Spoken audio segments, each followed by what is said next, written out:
ang paghatid ng GMA News ng mga nangungunang balita ngayong Martes.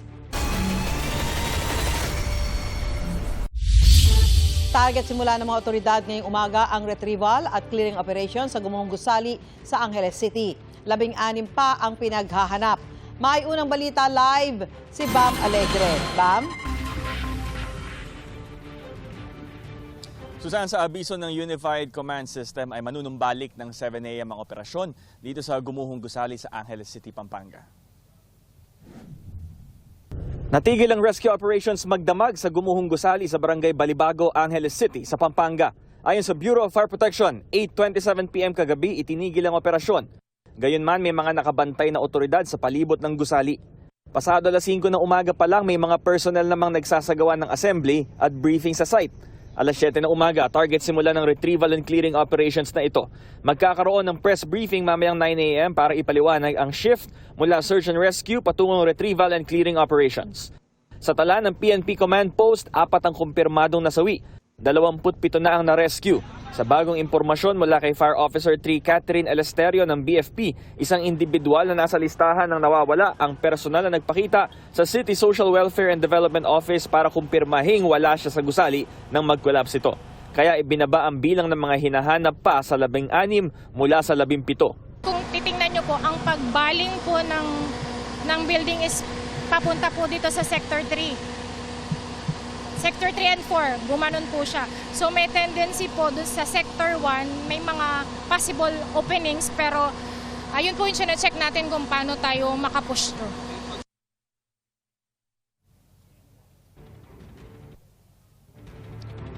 Susan, narito na yung personnel ng iba't ibang mga ahensya na bahagi ng magre-responde rito ng mga tropa at nagsasagawa na rin sila ng briefing sa mga oras na ito. Ito ang unang balita mula rito sa Angeles City, Pampanga. Bam Alegre, GMA News.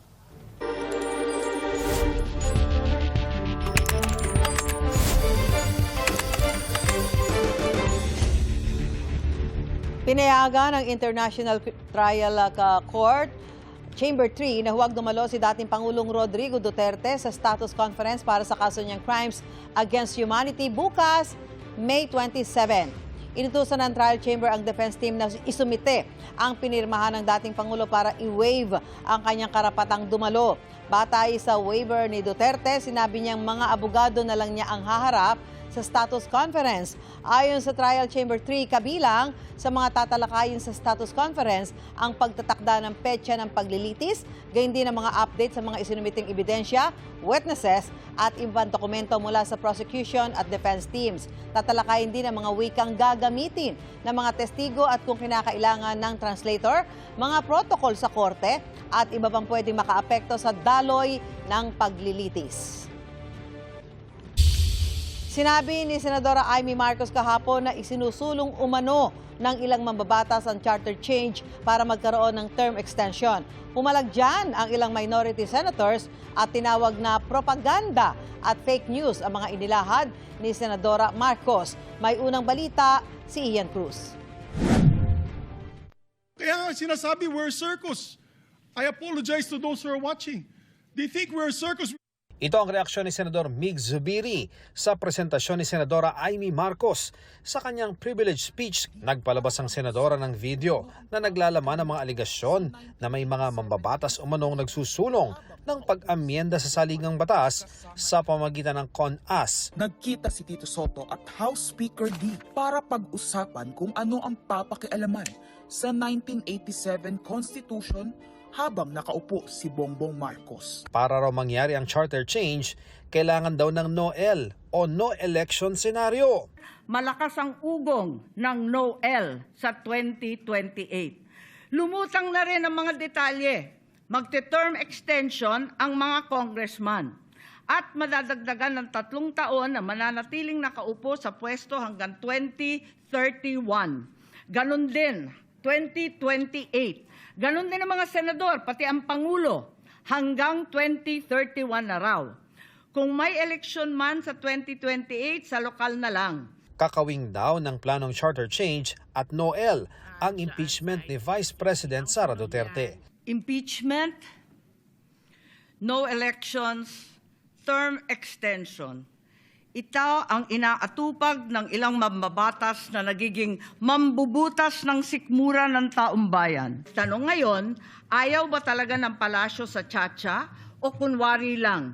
O talaga bang wala ng respeto sa Pangulo? Sabi ni Marcos, may mga source daw siya tungkol sa mga napag-usapan sa meeting. Bukod kay Lito Banayo, napakarami kong sources patungkol sa mga meeting na naganap para sa isinusulong na Constituent Assembly o CONAS. Mga kalipunan ng mga politikong hindi nananalo sa mga matataas na posisyon, inaambisyon nila. Kung hindi kayang manalo sa boto, baguhin na lang ang konstitusyon. Sinisika pa naming makuha ang panig ng Malacanang tungkol sa sinabi ng senadora. Wala pang pahayag kaugnay nito si House Speaker Bo J.D. Pero ang mga miyembro ng minorya inalmahan ang mga akusasyon ni Marcos. Giit nila, walang katotohanang isinusulong nila ang Chacha. That the video that the lady senator presented was obviously opinionated, a propaganda tool, right? It's should be stricken off the record, Madam President. And it's unparliamentary. We've seen videos presenting evidence on issues that are taken up on the floor. Sinagundahan ni Senate Minority Leader Tito Soto ang mosyon ni Zubiri, sabay ng pag-alma sa aligasyon sa kanya ni Marcos. You should not be surprised if I often see Bo GD, because Bo GD is my golf mate. During that time, na pinag-uusapan nila yung na binabanggit na nag-meeting daw kami dahil sa Chacha. Parang ganun ang dating eh. That's not true. I have never been in favor of Chacha. Charter change? Never. From the day I became a senator up to the present, ang kailangan natin, Chacha, character change.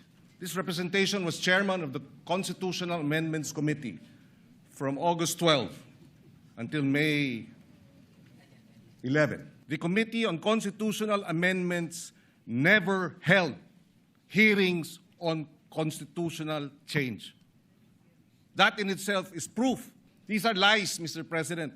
I've been in public service broadcasting sa media for almost 30 years now. First time na ako nakita ng House Show presentation. Sana wag natin gamitin yung plenary para sa mga conspiracy theories natin. Kontra sa mosyon ni Zubiri ang kasama ni Marcos sa mayorya. I have not heard any word from Senator Amy Marcos that offended the sensibilities of our counterparts in the minority. That's why I'm objecting to the motion. Wag po tayong balat sibuyas. Matapos ang debate, binawi rin ni Marcos ang video sa hiling ni Senate President Alan Peter Cayetano. I-withdraw ang video kung yan ang gusto. Sana kapalit niyan, ipangako natin lahat sa ating taong bayan na walang term extension na mangyayari at na may eleksyon sa 2028. I withdraw also my motion. Ito ang unang balita, Ian Cruz, GMA News.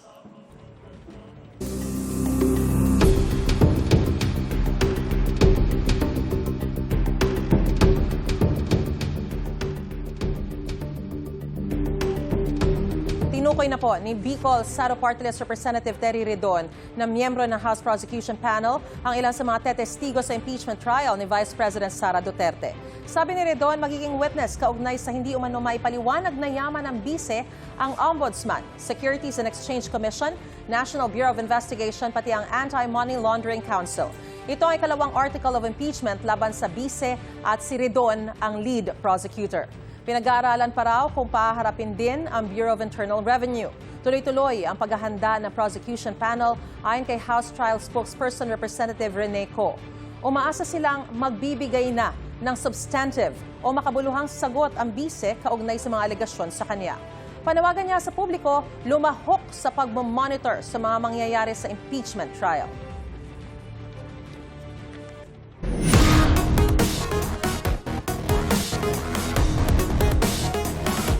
Doble ang itinaas ng presyo ng kamatis sa ilang pamilihan sa Pangasinan.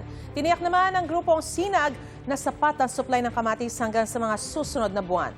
Live mula sa Dagupan City ngayon ang balita si Sandy Salvacio ng GMA Regional TV. Sandy, magandang umaga. Maris, bagaman nagkakaubusan ng supply ng kamatis mula sa probinsya ng Nueva Ecija, hindi naman daw ito banta sa pagbaba ng supply ng kamatis, lalo na't panahon pa rin ang anihan nito mula sa iba't ibang mga probinsya.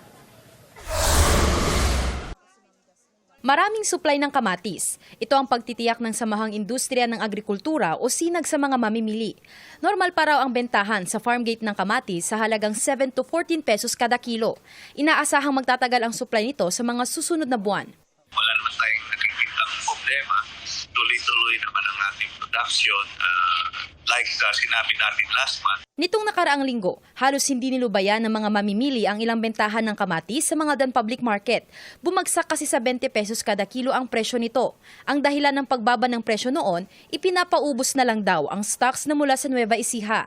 Madali rin daw masira habang ibinabiyahe o nakaimbak dulot ng mainit na panahon. Gusto ko yung bumaba din ang presyo para mabudget naman. Ngayong linggo, doble ang itinaas sa presyo ng kamatis na pumapalo na ngayon sa 40 to 50 pesos kada kilo. Galing ang supply na ito sa Nueva Vizcaya. Sariwa at maganda ang kalidad ng mga bagong angkat na kamatis kaya mataas daw ang presyo. Tumaas po ulit. 40 pesos na po. Hindi na yung sa Nueva Ecija. Pag galing sa Nueva Ecija po yun, 30 pesos, 20, ganon. Maris, narito ako ngayon sa Malingas Public Market sa Dagupan City kung saan nagkakahalaga naman ng 40 pesos kada kilo ang presyo ng kamatis na mula rin sa probinsya ng Nueva Vizcaya. Ayon sa mga nagtitinda rito ay matumal ang bentahan ng kamatis lalo na't nararanasan itong oversupply. Panawagan ngayon ng SINAG sa Department of Agriculture ay higpitan ang price monitoring para masigurado na protektado ang kapakanan ng mga mamimili. Maris. Maraming salamat, Sandy Salvacio ng GMA Regional TV.